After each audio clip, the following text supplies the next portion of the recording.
أعوذ بالله من الشيطان الرجيم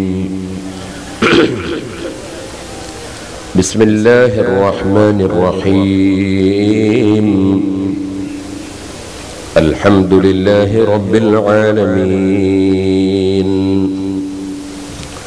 نشهد أن لا إله إلا الله ونشهد أن محمدًا عبده ورسوله اللهم صل وسلم وبارك على رسولك وحبيبك سيدنا محمد وعلى آل وأصحاب سيدنا ومولانا محمد وعلى جميع الأنبياء والمرسلين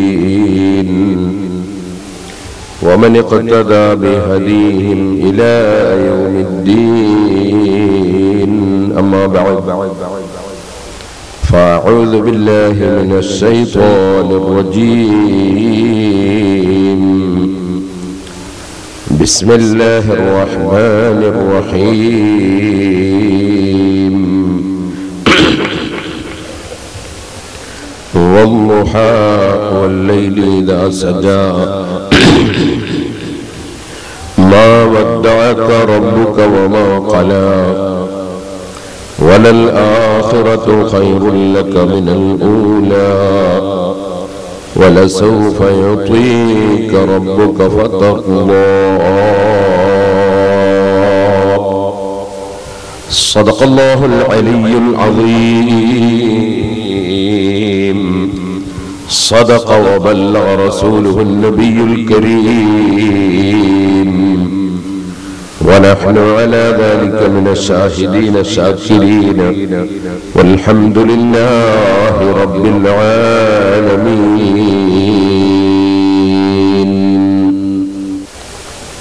ആദരണീയരായ സയ്യിദുകളെ മറ്റു പണ്ഡിതന്മാർ സാദാത്തുക്കൾ നേതാക്കൾ മുഅ്മിനീങ്ങൾ സഹോദരന്മാർ സുഹൃത്തുക്കൾ അഹ്ലുസുന്നത്തി വൽ ജമാഅത്തിന്റെ ആശയ ആദർശ പ്രചരണ രംഗത്ത് ആരെയും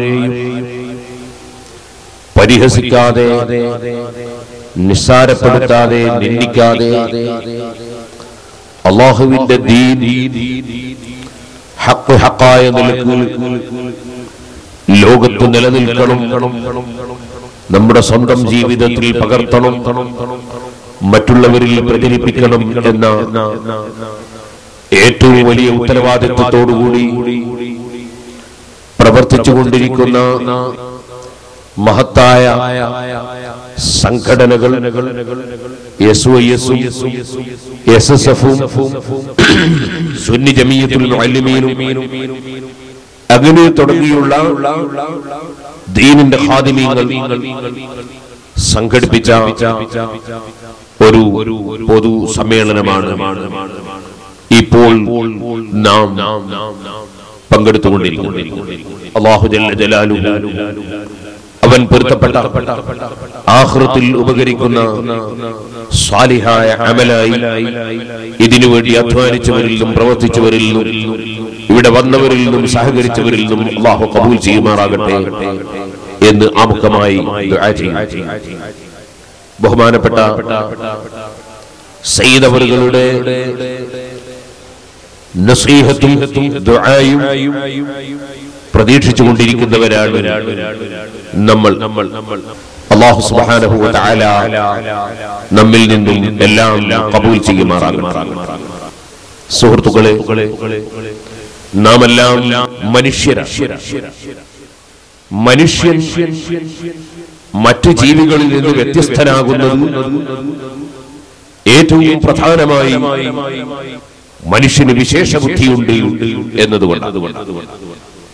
മറ്റു ജീവികൾക്കൊന്നും തന്നെ അല്ലാഹു തആല നല്ലതും ചീത്തയും വേർതിരിച്ചറിയാനുള്ള ബുദ്ധി കൊടുത്തിട്ടില്ല. അതുകൊണ്ട് തന്നെ നമുക്കറിയാം, നമ്മൾ ഭക്ഷണം കഴിക്കുന്നു, നമ്മുടെ വീട്ടിലെ കാളകളും പോത്തുകളും എരുമകളും ആടുകളും കോഴികളും ഒക്കെ ഭക്ഷണം കഴിക്കും. എന്താണ് വ്യത്യാസം? വ്യത്യാസം ഒരുപാടുണ്ട്. അതിൽ ഒന്ന് നിങ്ങൾക്കറിയാം, പ്രകൃതിപരമായ വ്യത്യാസം. മനുഷ്യരായ നമ്മളെ അല്ലാഹു തആല പഠിച്ചത് ഭക്ഷണം കഴിക്കുമ്പോൾ ആ ഭക്ഷണം കൈകൊണ്ട് എടുത്ത് തൊള്ളയിലേക്ക് ഇട്ട് കഴിക്കുന്ന വളരെ മാന്യമായ ശൈലിയിൽ ഭക്ഷണം കഴിക്കുന്ന നിലക്കാണ് അല്ലാഹു മനുഷ്യനെ പഠിച്ചത്.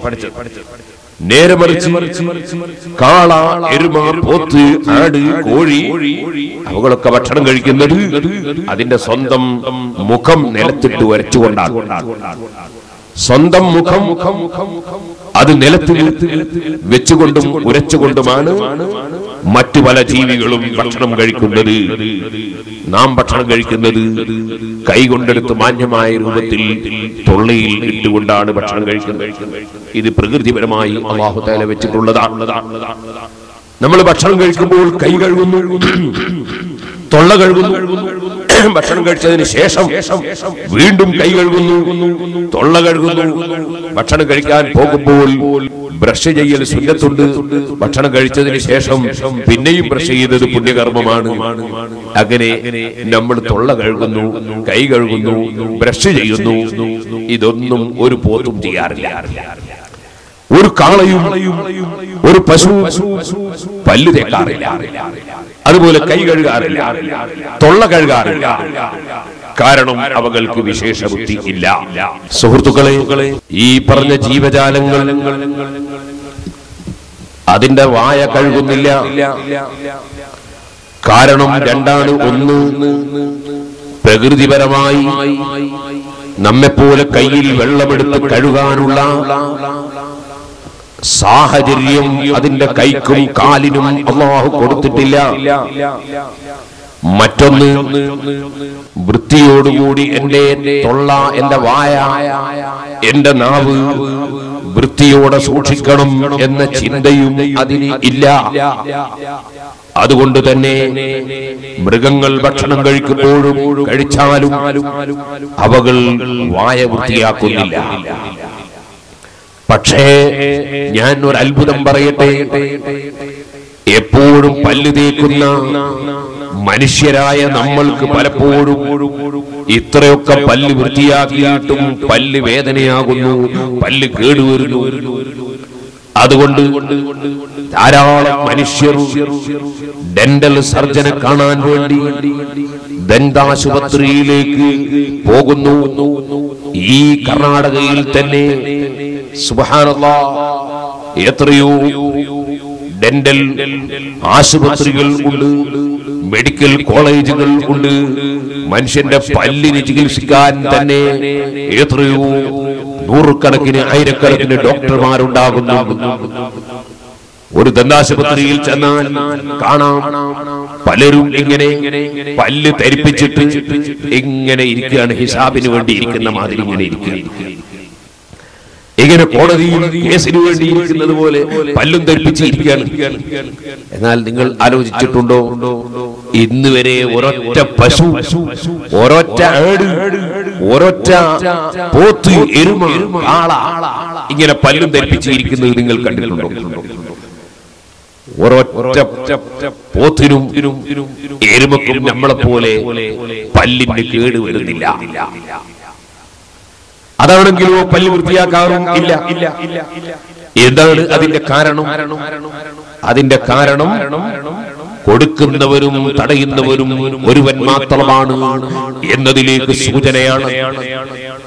പല്ല് തേച്ചാലും തേച്ചില്ലെങ്കിലും രോഗം കൊടുക്കുന്നവരും ആരോഗ്യം കൊടുക്കുന്നവരും ഒന്നേ ഉള്ളൂ, അവനാണ് അല്ലാഹ്. അല്ലാഹു സുബ്ഹാനഹു വ തആല മനുഷ്യൻ പല്ല് വൃത്തിയാക്കിയിട്ടില്ലെങ്കിൽ അവന്റെ പല്ല് വളരെ പെട്ടെന്ന് കേടുവരും. അതേസമയത്ത് മൃഗങ്ങളോട് തക്ലീഫില്ല, മൃഗങ്ങളോട് കൽപ്പനയില്ല, പല്ല് തേക്കണമെന്ന് കൽപ്പനയില്ല, അതിനുള്ള സാഹചര്യവും ഇല്ല. അതിനാൽ അവകൾ പല്ല് തേച്ചില്ലെങ്കിലും പല്ലിന് അല്ലാഹു തആല മനുഷ്യനെ പോലെ കേടുവരുത്തില്ല. നിങ്ങൾ നോക്കൂ, അല്ലാഹു സുബ്ഹാനഹു വ തആല വെച്ച സംവിധാനം അങ്ങനെ. ഇപ്പോൾ ഞാൻ അതിലേക്ക് വിശദമായി കടന്ന് സംസാരിക്കുന്നു. സുഹൃത്തുക്കളെ, മനുഷ്യന്റെ മഹത്വം, വിദ്യാഭ്യാസത്തിന്റെ പ്രസക്തി എന്ന വിഷയത്തെ സംബന്ധിച്ച് മാത്രം ഞാൻ പ്രസംഗിച്ച സീഡിയിൽ ഞാനത് വിശദമായി പറഞ്ഞിട്ടുണ്ട്. ഇപ്പോൾ കടക്കുന്നു. എന്നാൽ നിങ്ങൾ നോക്കൂ, വിശേഷ ബുദ്ധിയില്ലാത്തത് കൊണ്ട് തന്നെ ഒരു മൃഗം ഭക്ഷണം കഴിക്കുമ്പോൾ എന്നെ ക്ഷണിച്ച സ്ഥലത്ത് നിന്ന് മാത്രമേ ഞാൻ ഭക്ഷണം കഴിക്കുകയുള്ളൂ എന്ന ചിന്താഗതി മൃഗത്തിന് ഇല്ല. നമ്മൾ ഭക്ഷണം കഴിക്കണമെങ്കിൽ നമ്മളെ ക്ഷണിക്കാത്ത സ്ഥലത്ത് പോയി ഭക്ഷണം കഴിക്കില്ല. ഞാനിവിടെ വന്നപ്പോൾ അബ്ദുൽ ഖാദിർ ഹാജിയുടെ വീട്ടിൽ പോയി ഭക്ഷണം കഴിച്ചു. ഈ പരിപാടിക്ക് വേണ്ടി ഏറ്റവും വാശിയോടെ ക്ഷണിച്ച വ്യക്തിയാണ് അദ്ദേഹം. അല്ലാഹു അദ്ദേഹത്തിനും ഇതിൽ പ്രവർത്തിച്ചവർക്കുമൊക്കെ ബറക്കത്ത് നൽകുമാറാകും. സുഹൃത്തുക്കളെ, ഞാൻ പറഞ്ഞു വന്നത് നിങ്ങൾ ഓർക്കണം, മനുഷ്യനും മൃഗവും ഒരുപോലെ അല്ല. മൃഗത്തിന് വിശേഷ ബുദ്ധിയില്ല. അതിനാൽ ക്ഷണിച്ച സ്ഥലത്ത് നിന്നും ക്ഷണിക്കാത്ത സ്ഥലത്ത് നിന്നും അത് പുല്ലുതു. നമ്മൾ ക്ഷണിക്കാത്ത സ്ഥലത്ത് നിന്ന് ഭക്ഷണം കഴിക്കൂല. എന്നാൽ ഞാൻ ഈ അടുത്ത് ഒരു ദിവസം ഹൈവേയിലൂടെ യാത്ര ചെയ്യുമ്പോൾ ഒരു ഹോട്ടലിൽ കയറി ഭക്ഷണം കഴിച്ചു. എന്നെ അവരാരും ക്ഷണിച്ചിട്ടൊന്നുമില്ല. പക്ഷേ ആ ഹോട്ടലിൽ നിന്ന് ഭക്ഷണം കഴിച്ചു വരുമ്പോൾ എന്റെ ബില്ല് എത്രയാണെന്ന് ചോദിച്ച് ഞാൻ ക്യാഷ് അടച്ചിട്ടുണ്ട്. നിങ്ങൾ ഏതെങ്കിലും ഒരു പോത്തിനെ, ഒരു കാളയെ എവിടെ നിന്നെങ്കിലും ക്ഷണിക്കാതെ ഭക്ഷണം കഴിച്ച് ഇറങ്ങുമ്പോ വല്ല പോത്തും എന്റെ ബില്ല് എത്രയാണെന്ന് ചോദിക്കുന്നത് കേട്ടിട്ടുണ്ട്? അത് ചോദിക്കൂല. കാരണം പോത്തായത് അതിന് വിശേഷ ബുദ്ധിയില്ല. കിട്ടുന്നത് എവിടെ വെച്ചും എന്തും എപ്പോഴും എങ്ങനെയും തിന്നാം. ഒരു ഭാഗത്തുകൂടി തിന്നുകൊണ്ടിരിക്കുമ്പോൾ തന്നെ മറുഭാഗത്തുകൂടി അത് മൂത്രമൊഴിക്കുന്നുണ്ടാവും, മറുഭാഗത്തുകൂടി വിസർജിക്കുന്നുണ്ടാവും. കാരണം അതിന് സംസ്കാരമില്ല, അതിന് മാന്യതയില്ല, അതിന് ഇന്ന സ്ഥലത്ത് നിന്ന് ഇന്നതേ തിന്നാവൂ എന്നില്ല, ഇന്നതേ ശബ്ദിക്കാവൂ എന്നില്ല. അല്ലേ? വെറുതെ ശബ്ദിക്കും, ആവശ്യമില്ലാതെ ശബ്ദിക്കും, അനാവശ്യമായ ശബ്ദം പുറപ്പെടും. കഴുത അതിനെ സംബന്ധിച്ച് ഖുർആൻ പ്രത്യേകം പറഞ്ഞിട്ടുണ്ട്, കഴുതയുടെ ശബ്ദം വളരെ അരോചകമായ ശബ്ദം, വെറുതെ ശബ്ദം പുറപ്പെടുവിക്കുന്നു. എന്നാൽ മനുഷ്യൻ അങ്ങനെയല്ല. മനുഷ്യൻ അവൻ കഴിക്കുന്ന ഭക്ഷണത്തിന് ക്രമീകരണം വേണം. അത് ഹലാലും ഹറാമും ചിന്തിക്കണം. അവൻ ചിന്തിക്കുന്ന ചിന്ത നല്ലത് മാത്രമായിരിക്കണം. അവന്റെ കൈകൊണ്ട് എടുക്കുന്നത് ഹലാല് മാത്രമായിരിക്കണം. അവന്റെ കാലുകൊണ്ട് നടക്കുന്നത് ഹലാലിലേക്ക് മാത്രമായിരിക്കണം. അവന്റെ മനസ്സിൽ ആലോചിക്കുന്നത് ഹലാലായ ചിന്തയായിരിക്കണം. അവന്റെ കണ്ണുകൊണ്ട് നോക്കുന്നത് ഹലാല് മാത്രമായിരിക്കണം. കാതുകൊണ്ട് കേൾക്കുന്നത് ഹലാല് മാത്രമായിരിക്കണം. മനുഷ്യന്റെ വയറ്റിൽ കഴിക്കുന്നത് ഹലാല് മാത്രമായിരിക്കണം. അങ്ങനെ മനുഷ്യൻ ഈ ലോകത്ത് അവനെ സൃഷ്ടിച്ച് പോറ്റി വളർത്തുന്ന നാഥനായ അല്ലാഹു ജല്ല ജലാലുഹു അവൻ ഇഷ്ടപ്പെടാത്തതിന്റെ വയറ്റിലെത്തരുത്, അവൻ ഇഷ്ടപ്പെടാത്തതിന്റെ നാവിൽ വന്നു പോകരുത്, അവൻ ഇഷ്ടപ്പെടാത്തതിന്റെ കണ്ണുകൊണ്ട് നോക്കരുത്, അവൻ ഇഷ്ടപ്പെടാത്തതിന്റെ കാതുകൊണ്ട് കേൾക്കരുത്, അവൻ ഇഷ്ടപ്പെടാത്ത സ്ഥലത്തേക്ക് ഞാൻ നടന്നു പോകരുത്, അവൻ ഇഷ്ടപ്പെടാത്തതിന്റെ കൈകൊണ്ട് തൊട്ടുപോകരുത്, അവൻ ഇഷ്ടപ്പെടാത്തതിലേക്ക് എന്റെ ശ്രദ്ധ തിരിയരുത്. ഈ ചിന്തയുള്ള മനുഷ്യനാണ് വാസ്തവത്തിൽ നന്ദിയുള്ള മനുഷ്യൻ. അല്ലാത്ത മനുഷ്യൻ സത്താവായ അല്ലാഹുവിനോട് നന്ദിയില്ലാത്ത മനുഷ്യനാണ്. ഓ സുഹൃത്തുക്കളെ, ആ റബ്ബിനോട് നന്ദിയില്ലാത്തവൻ വാസ്തവത്തിൽ ഏറ്റവും ബുദ്ധിമോശം ചെയ്തവനാണ്. റബ്ബിനെ സ്നേഹിക്കാത്തവൻ ലോകത്തെ ഏറ്റവും തരം താഴ്ന്നവനാണ്. വല്ലദീന ആമനൂ അശദ്ദു ഹുബ്ബൻ ലില്ലാഹ്. അല്ലാഹു സുബ്ഹാനഹു വ തആലയെ ഏറ്റവും കൂടുതൽ സ്നേഹിക്കുന്നവൻ അവനാണ് മുഅ്മിനായ മനുഷ്യൻ, അല്ലാഹുവിൽ വിശ്വസിക്കുന്ന മനുഷ്യൻ. അവൻ ഏറ്റവും കൂടുതൽ സ്നേഹിക്കുന്നത് അല്ലാഹുവിനെയാണ്. അല്ലാഹുവിനെ ചോദ്യം ചെയ്യുന്നവൻ ബുദ്ധിയില്ലാത്തവൻ. നിങ്ങൾ നോക്കൂ, ഉബയ്യ് ഇബ്നു ഖലഫ് എന്ന് പറഞ്ഞിട്ട് ഒരു ചങ്ങാതി, വലിയ ദുഷ്ടനും അക്രമിയുമാണ്. അവൻ ഒരു ദിവസം എന്ത് ചെയ്തു? ഒരു ദ്രവിച്ച എല്ലിന്റെ കഷ്ണം കയ്യിൽ പിടിച്ചു. ആ ദ്രവിച്ച എല്ലിന്റെ കഷ്ണം കയ്യിൽ പിടിച്ച് പൊടി പൊടിയായി ഇങ്ങനെ പോകുന്ന എല്ല്. എന്നിട്ട് അവന്റെ ചോദ്യം, സൂറത്ത് യാസീനിൽ അല്ലാഹു പറഞ്ഞു, വളറബ ലനാ മസലൻ വനസിയ ഖൽഖഹു ഖാല മൻ യുഹീൽ ഇളാമ വഹിയ റമീം.